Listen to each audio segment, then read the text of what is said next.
Ako si Maricel.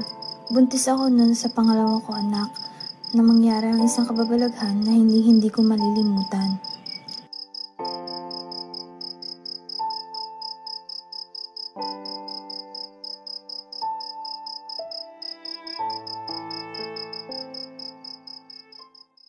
Gwardiya ang asawa ko noon, kaya minsan, naiiwanan kami ng anak ko, ang panganay na si Buboy, lalo na pagpanggami ang duty niya. Agad naman bumili ang asawa ko ng aso para daw kahit wala siya ay may magbabantay sa amin ni Buboy. Alis na ako, Maricel. Huwag mo kalimutan isarang mga bintana at pinto, ha? Huwag kang mag-alalahan habang wala ka dito. Ako munang bahala sa bahay at sa anak natin. Buboy, magpakabait, ha? Para may pasalubong si Papa pag-uwi. Opo, Papa. Bantay, ikaw muna bahala sa mag-iina ko, ha? Bantayan mo sila. Sa unang araw pa lang ay naging maamo agad si Bantay kay Buboy. Araw-araw sila naglalaro sa likod ng bahay namin. Takot matulog si Buboy mag-isa sa kwarto niya. Kaya tumatabi siya sa akin matulog. Pero dahil buntis ako noon at makulit siya matulog, sa lapag na lang muna siya para maiwasan na din masipa ang tiyan ko. Pero habang nasa kalagitnaan ng aking pagtulog, bigla akong nagising dahil may narinig akong kaluskos mula sa bubong na parang may naglalakad na malaking tao.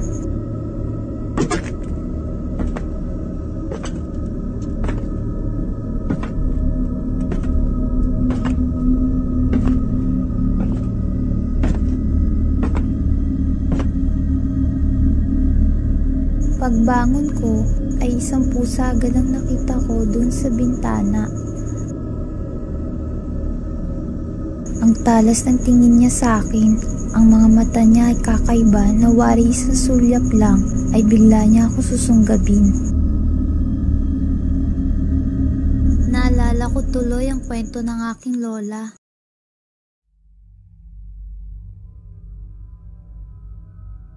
Alam mo ba, Maricel, nung pinagbubuntis kong iyong ama, may umalikid na aswang sa aming tahanan. Nagpapanggap ito na pusa. Mabuti na nga lang at nandun ang asawa kong si Julio.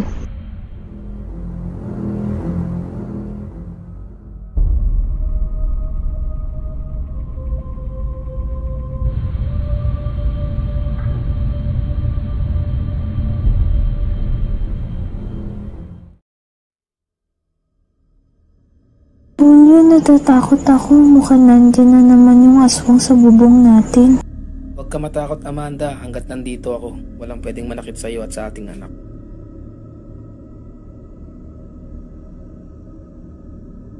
Hoy, aswang, akong harapin mo, huwag ang aking mag-ina. Akala mo ba natatakot ako sa iyo? Halika dito at bumaba ka para makita mo kung ano ang hinahanap mo.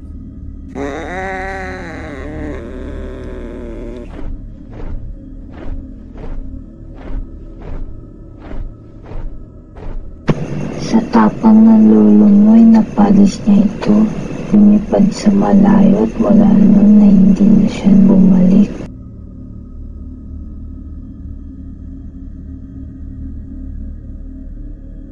Ang mga aswang daw ay kaya magpalit-palit ng anyo, tulad ng baboy, paniki o pusa.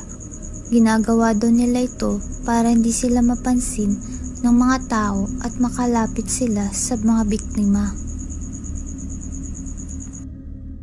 Kinabukasan, agad ko naman ito sinabi sa asawa ko at napagdesisyonan niyang ipasok na lang sa loob ng bahay si Bantay para mas mabantayan niya kami ng mag-iina.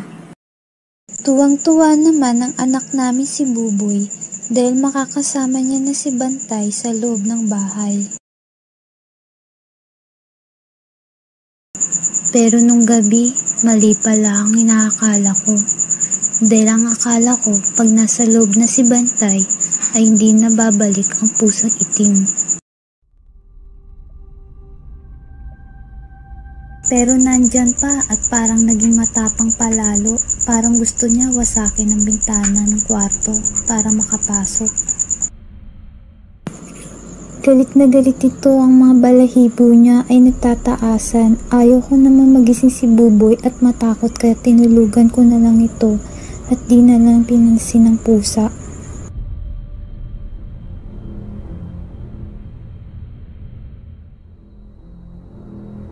Pero di pa man tuluyan nakakapikit ang aking mga mata. Bigla na nang sumigaw si Buboy. Ah! Bakit, Buboy? Anong nangyari? Si Bantay nakatayo sa harap namin na parang hinihingal.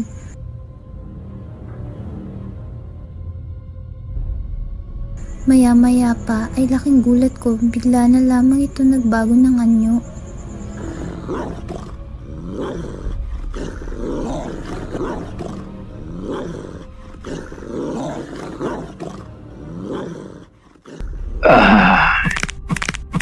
Sa wakas, kay tagal kong hinintay ang pagkakataon na to.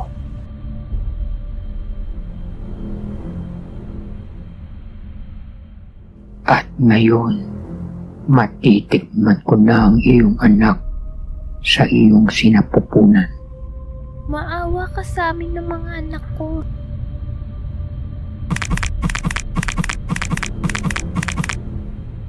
Pasensya na kung kayo ang sunod kong mabibiktima.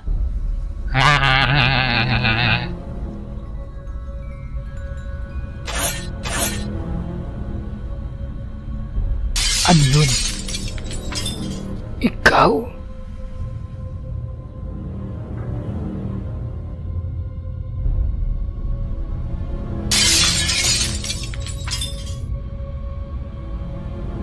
Pero nagulat ako nang bigla na lang dumating ang pusang itim.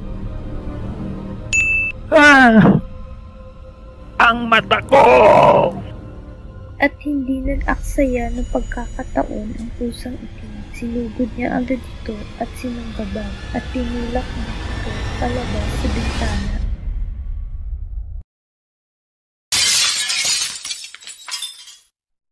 Dahil sa pangyayari na yun, ay hindi kami nakatulog ni Buboy.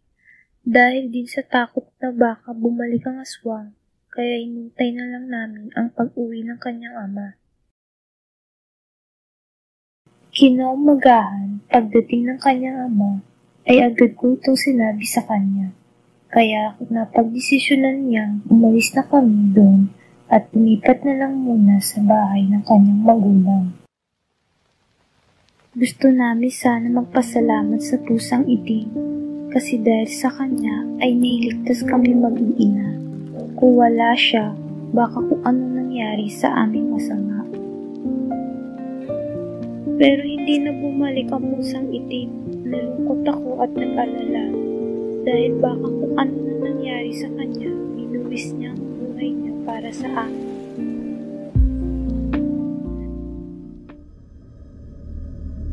Ang inaakala naming masamang nilalang noon ay siya pala talaga ang totoong ang Bantay.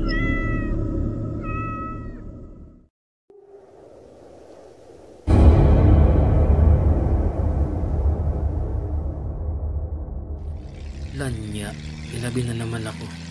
Ang masama pa na ito, di ko kabisado ang lugar na to. Pa-shortcut pa kasi ako nalalaman, nalululay ako na palayo.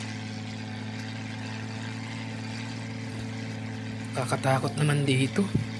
Puro mga puno ang nakikita ko. Nasaan na ba ako?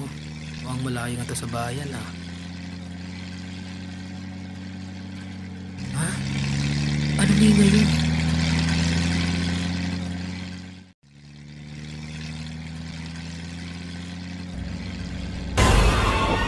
Anong klaseng nilalang yan?